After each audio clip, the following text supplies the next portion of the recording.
શું તમારા બાળકોને પણ આટલી ખરાબ રીતે મોબાઈલની આદત છે? જો અહીં બે વિડીયો છે. એક વિડીયોમાં એક બાળક છે જેનાથી મોબાઈલ દૂર કરવામાં આવતા એણે આખા ઘરમાં તોડફોડ કરી નાખી, આખું ઘર તહેસ-નહેસ કરી નાખ્યું. જ્યારે બીજા વિડીયોમાં એક માતાએ એમના બાળક પાસેથી મોબાઈલ છીનવી લેતા એમના પર જીવલેણ હુમલો કરે છે. હકીકત આજના સમાજમાં આ જે છે મોબાઈલનું દૂષણ ખાસ કરીને બાળકોમાં એ બહુ જ ભયંકર રીતે એક અલાર્મિંગ લેવલ સુધી પહોંચી ગયું છે. આનાથી છુટકારો મેળવવો છે. સીધો સાદો અને સરળ રસ્તો છે. જો માનશો તો 100% તમારું બાળક મોબાઈલની લત ભૂલી જશે. રસ્તો શું છે? ધ્યાનથી સાંભળો.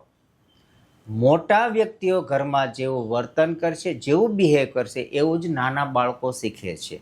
એટલે પહેલી તો શરત છે કે આપણે મોટાએ ઘરે જ્યારે બેઠા હોય ત્યારે મોબાઈલને ટચ નથી કરવાનો. અને બીજું, માર્કેટમાંથી પુસ્તકો લઈ આવો, સ્ટેશનરીમાંથી.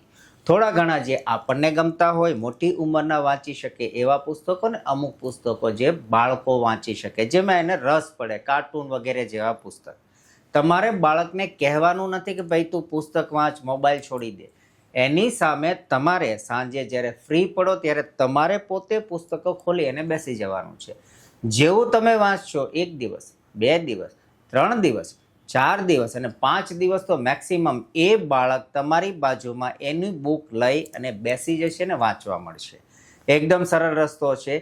જેના બાળકોને મોબાઈલની લત છે અને તકલીફ છે એના સુધી આ વિડીયો પહોંચાડી દો કે જેથી દરેકે દરેક બાળક અને એક પરિવારની જિંદગી બચાવી શકાય.